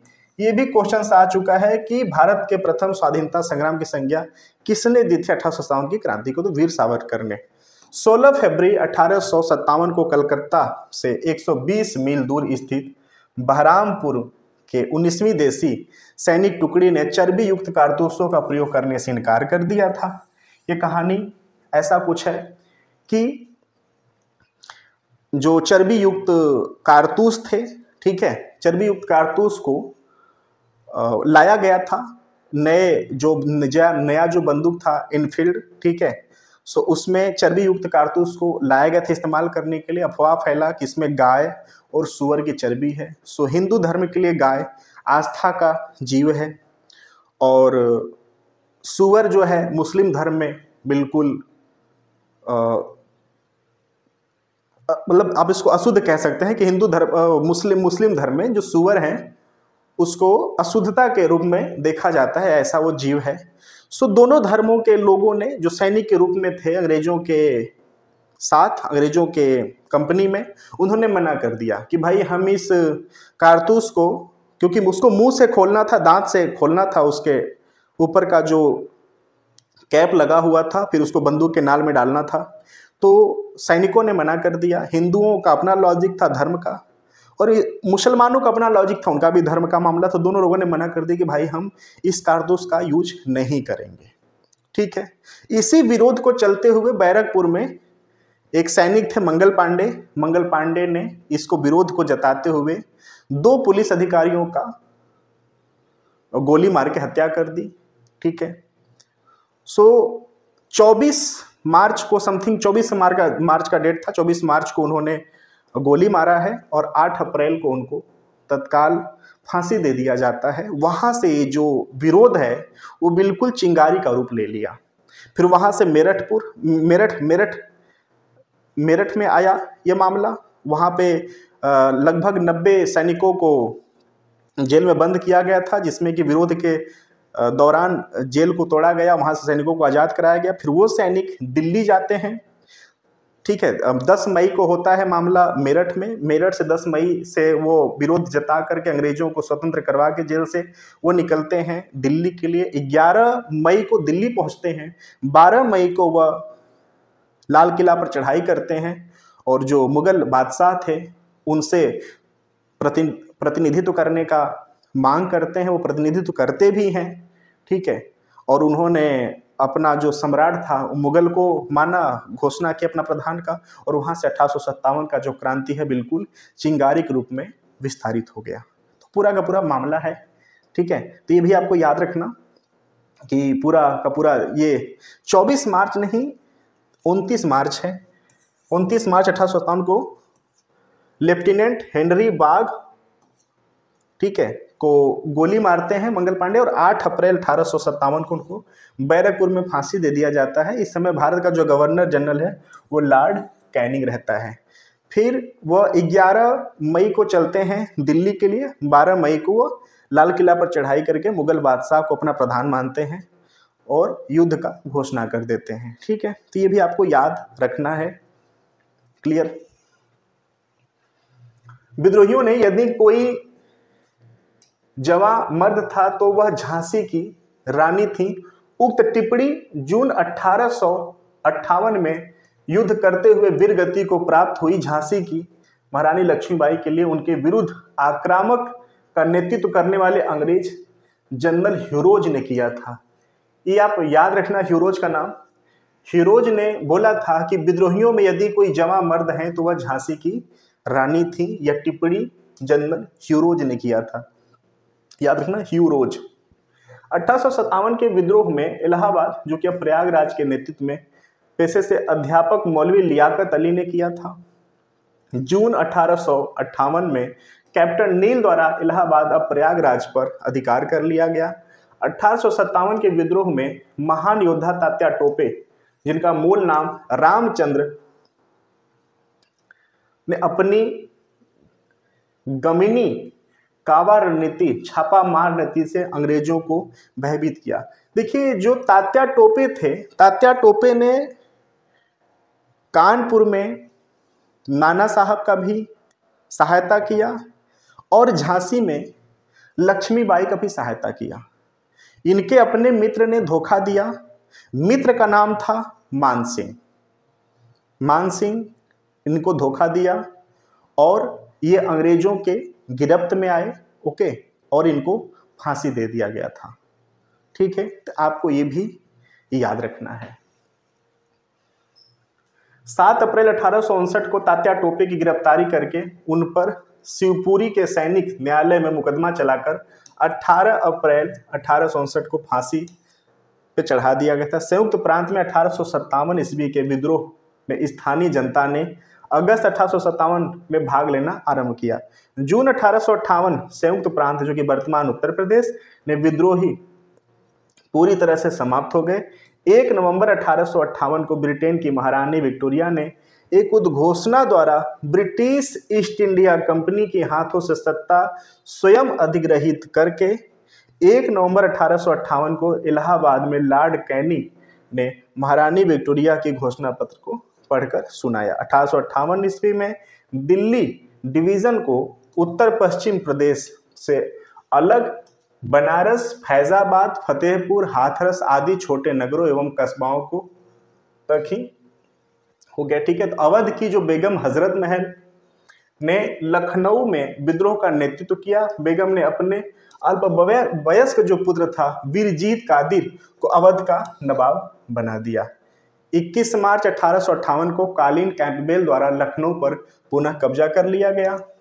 1857 ईस्वी में विद्रोहियों ने कानपुर बिठूर के प्रशासन पर नाना साहब का अधिकार था, जो कि नवंबर 1858 में विद्रोहियों ने अंग्रेज जनरल विंडहम को कानपुर के निकट पराजित किया था। 6 दिसंबर 1857 को कानपुर कालीन कैंपबेल द्वारा विजित कर लिया गया। 1857 ईस्वी में विद्रोहियों ने कानपुर में शहीद हुई अजीजन बेगम नाचने गाने के पेशे से संबंध थी। पंडित सुंदरलाल की पुस्तक भारत में अंग्रेजी राज के अनुसार कानपुर में विद्रोहियों का अधिकार होने के बाद बंदी अंग्रेज स्त्रियों व बच्चों की हत्या के लिए विद्रोहियों को उकसाने वाली अजीजन बेगम थी। 1857 ईस्वी में विप्लव के पश्चात बरेली के प्रशासन पर खान बहादुर खान, जो कि रोहेला सैनिक अधिकारी, ने अधिकार कर लिया था। 1857 ईस्वी के विद्रोह में महारानी लक्ष्मीबाई ने झांसी में विद्रोह का नेतृत्व किया था।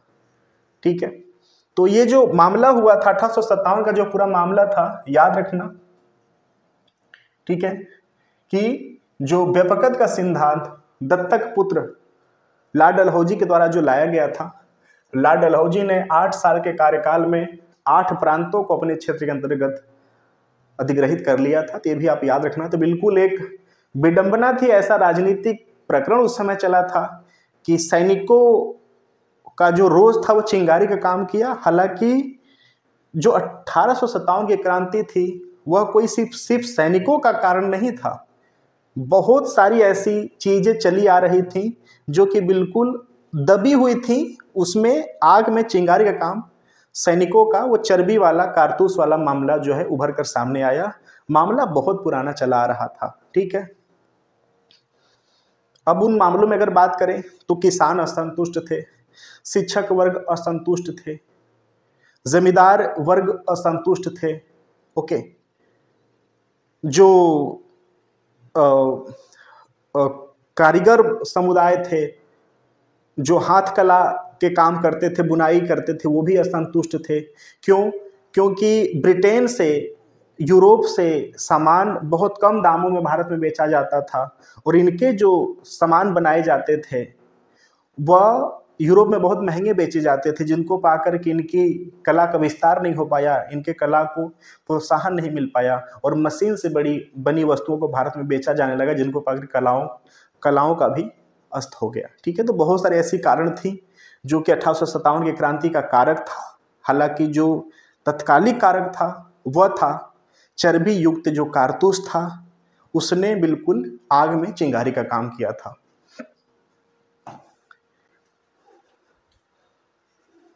विद्रोहियों ने, यदि कोई जवां मर्द था, ठीक है, हमने इसको कंप्लीट कर लिया, जस्ट वेट, यस। भारतीय राष्ट्रीय कांग्रेस ने उत्तर प्रदेश में 1847 तक कुल 9 अधिवेशन हुए हैं। भारतीय राष्ट्रीय कांग्रेस के उत्तर प्रदेश में सर्वाधिक 3 बार अधिवेशन इलाहाबाद, अब प्रयागराज, लखनऊ में हुए हैं।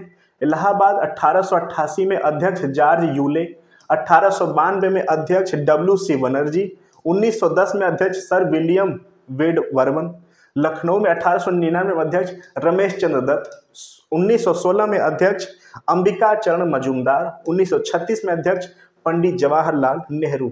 ये प्लीज नोट डाउन कर लेना, प्लीज नोट डाउन करना। ये सीधे सीधे पूछ लेता है कि उत्तर प्रदेश में कांग्रेस जो अधिवेशन, राष्ट्रीय कांग्रेस का अधिवेशन था, कितनी बार हुआ, अध्यक्ष कौन कौन थे। ठीक है, स्पेशली इंपॉर्टेंट यहाँ पर अगर बात करें, इंपॉर्टेंट तो 1916 वाला है, क्योंकि यहाँ पर संधि होती है, यहाँ पर संधि होती है, हिंदू की मुस्लिम की संधि होती है। ठीक है, तो ये भी आपको याद रखना है। इलाहाबाद, अब प्रयागराज एवं लखनऊ के अतिरिक्त 3 अन्य शहरों उत्तर प्रदेश के भारतीय राष्ट्रीय कांग्रेस के अधिवेशन हुए। 1905 में बनारस, अध्यक्ष गोपाल कृष्ण गोखले। 1925 में कानपुर, अध्यक्ष श्रीमती सरोजनी नायडू। 1946 में मेरठ, अध्यक्ष आचार्य JB कृपलानी। 1888 ईस्वी में प्रांत के गवर्नर सर ऑकलैंड काल्विन ने इलाहाबाद के कांग्रेस अधिवेशन के रुकावट डालने का प्रयत्न किया था। बनारस के राजा शिव प्रसाद सितार हिंद की कांग्रेस के विरोधी तथा अंग्रेजों के पक्षकार थे। वर्ष 1916 में अंग्रेज और मुस्लिम लीग का अधिवेशन एक साथ लखनऊ में संपन्न हुआ। इसी सम्मेलन में प्रसिद्ध कांग्रेस लीग समझौता हुआ और कांग्रेस ने इस अधिवेशन की अध्यक्षता अंबिका चरण मजूमदार ने किया था। ठीक है, उत्तर प्रदेश तत्कालिक नाम संयुक्त प्रांत कांग्रेस कमेटी का प्रथम सम्मेलन 1908 में पंडित मोतीलाल नेहरू की अध्यक्षता में हुआ था। ये भी आपको नोट डाउन करना है। अक्टूबर 1920 ईस्वी में उत्तर प्रदेश कांग्रेस का प्रांतीय सम्मेलन डॉक्टर भगवान दास की अध्यक्षता में मुरादाबाद में आयोजित हुआ था। उपयुक्त सम्मेलन में भाग लेने वाले प्रमुख नेता महात्मा गांधी, मदन मोहन मालवीय, मोतीलाल नेहरू, जवाहरलाल नेहरू, स्वामी सदानंद, हकीम अजमल खां, मौलाना शौकत अली, मौलाना मोहम्मद अली और मौलाना हसरत मोहानी हैं। मुरादाबाद में कांग्रेस के प्रांतीय सम्मेलन में महात्मा गांधी के ऐतिहासिक असहयोग आंदोलन प्रस्ताव स्वीकार किया गया था। अक्टूबर 1921 में मौलाना हसरत मोहानी की अध्यक्षता में आगरा में हुए उत्तर प्रदेश कांग्रेस सम्मेलन के ब्रिटेन के युवराज प्रिंस ऑफ वेल्स के भारत यात्रा का बहिष्कार का निर्णय लिया गया। जून 1920 में इलाहाबाद में महात्मा गांधी की अध्यक्षता में खिलाफत कमेटी की बैठक में खिलाफत आंदोलन के प्रस्ताव को पारित किया गया। 4 फरवरी 1922 को गोरखपुर स्थित चौरी चौरा नामक स्थान पर भीड़ ने एक पुलिस स्टेशन को घेरकर जला दिया, जिसमें 23 पुलिसकर्मियों का मृत्यु हुआ था। और इसी के विरोध को जताते हुए महात्मा गांधी ने उस समय जो असहयोग आंदोलन चल रहा था उसको तत्काल रूप से निष्क्रिय कर दिया। उपयुक्त घटना से आहत होकर गांधी जी ने 12 फरवरी 1922 को समय से पूर्व ही असहयोग आंदोलन को समाप्त करने का घोषणा किया। असहयोग आंदोलन के दौरान बनारस के राष्ट्रीय शिक्षा के विकास हेतु राष्ट्र रत्न शिव प्रसाद गुप्ता द्वारा काशी विद्यापीठ का स्थापना की गई थी। और याद रखना, शिव प्रसाद गुप्ता काशी विद्यापीठ का स्थापना इन संस्थापक हैं। और जो BHU बनारस हिंदू विश्वविद्यालय उसके संस्थापक की बात करें तो उनका नाम है मालवीय, ठीक है।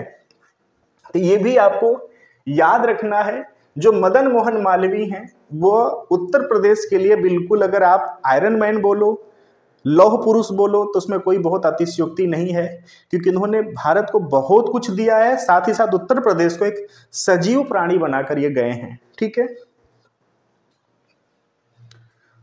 असहयोग आंदोलन के दौरान अवध प्रांत के किसानों ने गैर कानूनी उगाही के विरुद्ध आंदोलन प्रारंभ किया। अगस्त 1928 में लखनऊ, जो कि राजा महमूदाबाद के भव्य महल के भाग में सर्वदलीय सम्मेलन आयोजित किया गया था। नवंबर 1928 में साइमन कमीशन का लखनऊ में बहिष्कार किया गया था। इसका नेतृत्व पंडित जवाहरलाल नेहरू ने किया था। 1923 में चित्तरंजन दास और मोतीलाल नेहरू के नेतृत्व में इलाहाबाद में स्वराज पार्टी का प्रथम अधिवेशन हुआ था। इंपॉर्टेंट है, प्लीज आप इसको नोट डाउन कर लेना, स्वराज पार्टी वाले। इसके अध्यक्ष CR दास, महासचिव मोतीलाल नेहरू थे। भारतीय कम्युनिस्ट पार्टी का प्रथम सम्मेलन पेरियार की अध्यक्षता में दिसंबर 1925 में कानपुर में हुआ था। सितंबर 1924 में कानपुर में एक पत्रकार सत्यभक्त ने भारतीय कम्युनिस्ट पार्टी का स्थापना किया था। प्रताप एवं प्रभु बोल्शेविक का प्रचार प्रसार करने वाले कानपुर में छपने वाले अखबार थे। 1918 में गौरी शंकर मिश्र, इंद्र नारायण द्विवेदी और मदन मोहन मालवीय ने उत्तर प्रदेश किसान सभा की स्थापना किया था। इसको भी आप अंडरलाइन कर लो। बाबा रामचंद्र ने 17 अक्टूबर 1920 को प्रतापगढ़ में अवध किसान सभा का गठन किया था। यह भी क्वेश्चन यूपीपीसीएस में पूछा जा चुका है। संयुक्त प्रांत में लखनऊ के समीपवर्ती क्षेत्र में 1920 से 22 के मध्य किसानों के बीच एका आंदोलन का नेतृत्व मदारी पासी नामक किसानों ने किया था। यह आंदोलन सीतापुर, लखनऊ, मलिहाबाद, हरदोई, उन्नाव, फतेहपुर एवं फर्रुखाबाद में फैला हुआ था। उपयुक्त आंदोलन का मुख्य उद्देश्य किसानों के बीच सांप्रदायिक एकता को बनाए रखना, जमींदारों के शोषण के विरुद्ध करना था। इस आंदोलन से जुड़े मुखिया कृषकों को अपनी बैठक में नियंत्रित करने के लिए सुपारी का उपयोग करने थे। उत्तर प्रदेश में द्वितीय किसान आंदोलन का नेतृत्व पंडित जवाहरलाल नेहरू ने किया था। जवाहरलाल नेहरू ने इलाहाबाद और प्रयागराज में करबंदी आंदोलन का नेतृत्व किया था। इस आंदोलन में जयप्रकाश नारायण, लाल बहादुर शास्त्री और नेहरू जी के अनन्य सहयोगी थे। 1924 में चंद्रशेखर आजाद के द्वारा कानपुर में हिंदुस्तान रिपब्लिकन एसोसिएशन की स्थापना की गई थी। याद रखना जगह कानपुर। इस संगठन में सतीश चंद्र नाथ सान्याल और योगेश चंद्र चटर्जी, राम प्रसाद बिस्मिल, राजेंद्र लाहिड़ी इत्यादि क्रांतिकारी शामिल थे। याद रखना 1924 हिंदुस्तान रिपब्लिकन एसोसिएशन, ठीक है। 9 अगस्त 1925 को लखनऊ के निकट काकेरी में क्रांतिकारियों ने ट्रेन डकैती कर सरकारी खजाने लूट लिया। इस कांड में शामिल राम प्रसाद बिस्मिल, अशफाक उल्लाह खां, राजेंद्र लाहिड़ी तथा रोशन सिंह को फांसी और राम प्रसाद खत्री को मनमनाथ गुप्त आदि को दीर्घकालीन कारावास दंड दिया गया। राम प्रसाद बिस्मिल को गोरखपुर, अशफाक उल्लाह खां को फैजाबाद अब अयोध्या, रोशन सिंह को नैनी जो कि इलाहाबाद, प्रयागराज, राजेंद्र लाहिड़ी को गोंडा में फांसी दिया गया। इस कांड में क्रांतिकारियों की तरफ से मुकदमा चंद्र भानु गुप्त ने लड़ा था। श्री गुप्त बाद में 7 दिसंबर 1960 से 1 अक्टूबर 1963 तक उत्तर प्रदेश के मुख्यमंत्री भी रहे। 1928 में फिरोज शाह कोटला दिल्ली में, जो कि है भगत सिंह की सलाह पर HRA में सोशलिस्ट शब्द जोड़ करके क्रांतिकारी संगठन का नाम Hindustan socialist Republican association HRA नाम कर दिया। इसका मुख्य उद्देश्य भारत में एक समाजवादी गणतंत्रवादी राज्य का स्थापना करना, ठीक है। तो चंद्रशेखर आजाद और भगत सिंह का रिलेशंस आपको ये याद रखना है। चंद्रशेखर आजाद 27 फरवरी 1931 को इलाहाबाद अब प्रयागराज में अल्फ्रेड पार्क, वर्तमान में चंद्रशेखर आजाद पार्क में पुलिस के मुकाबला करते हुए स्वयं को गोली मारकर वीरगति को प्राप्त किया था। क्रांतिकारी शिव वर्मा, डॉक्टर गया प्रसाद कटियार और जयदेव कपूर को सहारनपुर में क्रांतिकारियों द्वारा संचालित बम फैक्ट्री के साथ गिरफ्तार कर लिया गया था। 1926 में चुनाव में संयुक्त प्रांत में नेशनलिस्ट पार्टी का सबसे अधिक सीटें प्राप्त हुई थी। 1937 में निर्वाचनों में संयुक्त प्रांत की विधानसभा में निर्वाचित होकर आने वाले कुल 64 मुस्लिम स्थानों में विभिन्न पार्टियों को प्राप्त स्थान कुछ इस प्रकार थी। मुस्लिम लीग 29 सीटें, स्वतंत्र उम्मीदवार 24, Congress 1, national agriculture party of Agra 7 और national agriculturist party of Awadh 3। उपयुक्त निर्वाचन में 164 सामान्य सदस्यों में पार्टियों को प्राप्त सदस्य कुछ इस प्रकार थे। Congress 134, national agriculture party of Agra 6, national agriculturist party of Awadh 9, liberal 1 और स्वतंत्र उम्मीदवार 14। 1 अप्रैल 1937 को संयुक्त प्रांत के राज्यपाल सर हैरी हेग ने नवाब छतारी के नेतृत्व में अल्पमत सरकार गठित की थी। संयुक्त प्रांत में मोहनलाल सक्सेना ऐसे क्रांतिकारी नेता थे जो पंडित जवाहरलाल नेहरू की इच्छा के विरुद्ध मुस्लिम लीग के गठबंधन के समर्थक थे। चौधरी खलीकुलजमा इन्होंने 12 मई 1937 को इलाहाबाद में जवाहरलाल नेहरू से मुकाबला की थी। संयुक्त प्रांत में मुस्लिम लीग के एक प्रमुख नेता थे।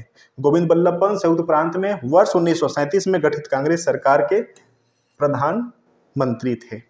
संयुक्त प्रांत की कांग्रेस सरकार ने अक्टूबर 1939 में एक विस्तृत अधिनियम के द्वारा कुटीर उद्योगों की स्थापना के साथ काश्तकारों की समस्याओं के समाधान का प्रयास किया था।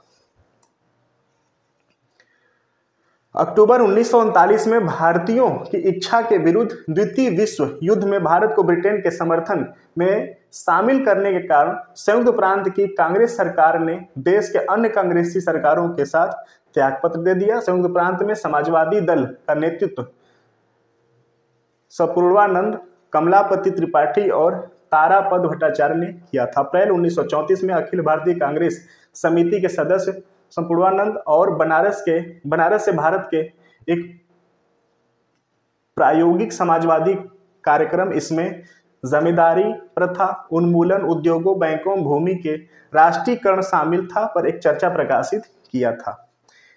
इंडिपेंडेंस फॉर इंडिया लीग की स्थापना जवाहरलाल नेहरू एवं सुभाष चंद्र बोस ने किया था। ओके।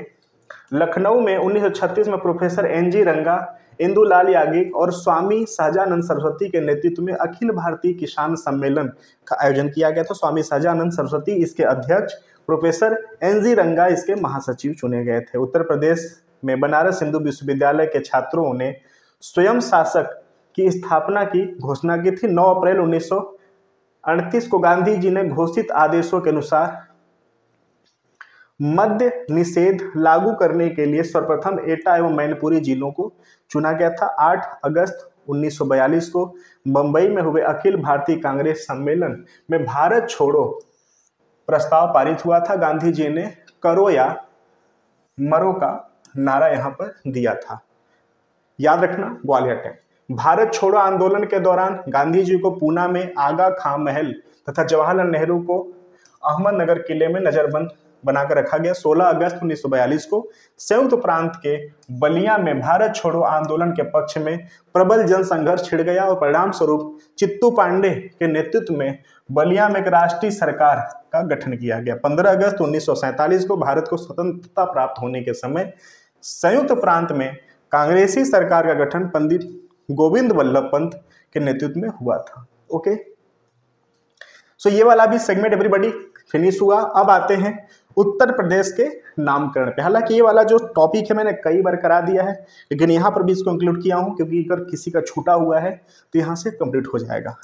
अंग्रेजी राज की स्थापना के प्रथम चरण में प्रांत अवध के अतिरिक्त बंगाल के प्रेसिडेंसी का ही एक हिस्सा था और इसे सुविधा अनुसार पंचमी प्रांत के नाम से जाना जाता था। 1883 में अधिनियम के तहत 1834 ईस्वी में आगरा प्रेसिडेंसी का निर्माण कर इसे बंगाल प्रेसिडेंसी से अलग कर दिया गया। 1836 ईस्वी में इसका नाम बदलकर उत्तर पश्चिमी प्रांत कर दिया गया तथा मुख्यालय आगरा बनाया गया।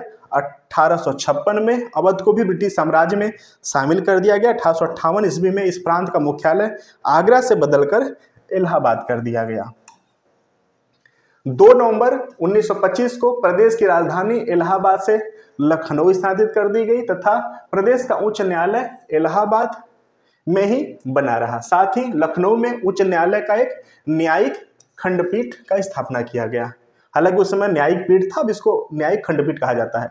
1935 तक प्रांतीय सचिवालय के इलाहाबाद में से लखनऊ स्थानांतरित कर पूरा कार्य करने के बाद लखनऊ को इस प्रांत का राजधानी घोषित किया गया। 1937 में इसका नाम संक्षिप्त करके मात्र संयुक्त प्रांत किया गया। 24 जनवरी 1950 को इसका नाम संयुक्त प्रांत के स्थान पर अब उत्तर प्रदेश कर दिया गया। 26 जनवरी 1950 को भारत के गणतंत्र बनने के साथ ही भारत गणतंत्र का एक राज्य बन गया। 24 जनवरी 2018 को प्रथम उत्तर प्रदेश दिवस डिक्लेयर किया गया, मनाया गया और 9 नवंबर 2000 को उत्तर प्रदेश को विभाजित करके भारत गणराज्य के तत्कालिक 27वें राज्य के रूप में उत्तराखंड का गठन किया गया। सो एवरीबॉडी, आज का एनालिसिस थोड़ा सा बोरिंग, थोड़ा सा लेंदी, थोड़ा सा लंबा था, तो जिनका जिनका ये सेगमेंट पहले से कंप्लीट था वो प्लीज़ रिवीजन करें अपने नोट्स को, शॉर्ट नोट्स को। जिनको पहली बार ये कंटेंट मिले हैं या थोड़ा सा ये इनोवेटिव कंटेंट था, सो प्लीज़ थोड़ा सा पेशेंस बनाकर इस टॉपिक को पॉइंट वाइज नोट कर लीजिए या स्क्रीनशॉट लेके उसको 3 से 4 बार पढ़ लीजिए। पेपर बहुत ही पास आ चुका है, सो मे भी कोई शॉर्टकट तरीका काम न करे, एक कम्प्रिहेंसिव स्टडी करिए ताकि एग्जाम में कंटेंट यूजफुल हो सके। सो चलिए फिर मिलते हैं अगले सेगमेंट में, अगले पार्ट में। तब तक थैंक यू सो मच, धन्यवाद।